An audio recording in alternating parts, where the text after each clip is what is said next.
Cheguei, aqui é o Redley, chegando mandando mais uma sem lei, Chape ganhando tudo, mano, eu sou rei. E aí família, tudo beleza?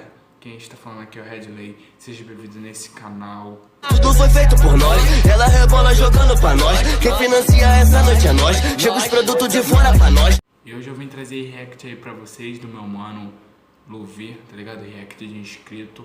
Então, mano, vamos lá, mas antes, me siga nas minhas redes sociais lá, Redley canal, Redley007, mas pessoal, siga a Redley canal lá, que, mano, lá eu tô postando, minha empresária tá comandando lá e vocês vão gostar agora, como tá a pegada de lá, tá ligado? E é isso.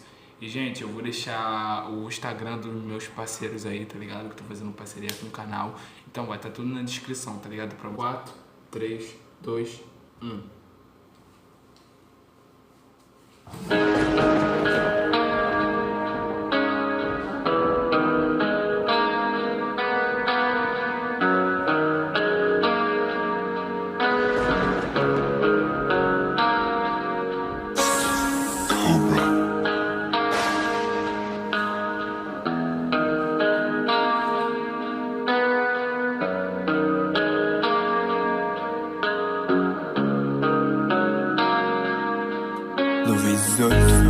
As bandeiras vão tremular, essa saudade já vai passar. O vento surge junto traz algo que precisamos. Eles vão te torturar, o coração vai palpitar, implorando por socorro. Você é o único que pode se salvar. Não brigue contra as correntes, ouça os verdadeiros e voe. Ouça sua mente, voe, voe o mais longe, voe. Não brigue contra as correntes, ouça os verdadeiros e voe. Ouça sua mente, voe, voe o mais longe, voe. Basta voar, basta sorrir, sem pensar neles, pensar em ti.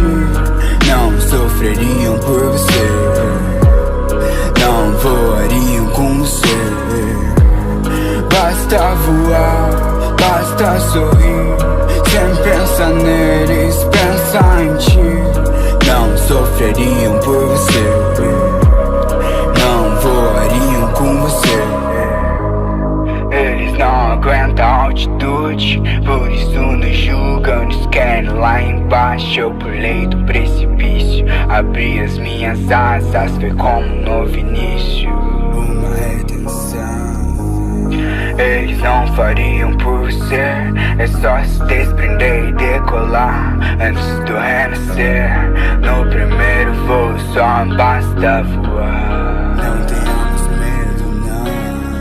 A esperança não se vai antes do sol, não. Antes do pássaro cumprir sua missão, antes da nave brilhar como um farol, antes de tudo acabar eu digo não. A esperança não se vai antes do sol, antes do pássaro cumprir sua missão, não. Antes da nave brilhar como um farol, antes de tudo acabar eu digo. Não brigue contra as correntes. Como vocês puderam ver aí, o som tá bala. Puta que merda, mano. Caraca, que som bala. Esse aí ele fez com ódio. Tá ligado, rapaziada? Então, eu achei o som bom. Eu entendi a referência, tá ligado? A referência não. Eu entendi o que ele quis passar pra gente voar, pra gente pensar, tá ligado? Eu, o que eu entendi foi isso. Mas eu gostei, até que eu gostei do som, tá ligado? Eu dou uma nota de 9, nota 9. Porque, mano, o som tá bravo. Pegou visão, Luvi? Continue assim, continue nessa pegada. O som ficou muito neurótico, tá ligado? E é isso, voe, pessoal, voe. Então é isso, pessoal. Espero que vocês tenham gostado do vídeo. Se gostado, se inscreva no canal, deixa o like. Não se esqueça de me seguir nas minhas redes sociais. E é isso, compartilhe o vídeo com seus amigos. E até a próxima e fui.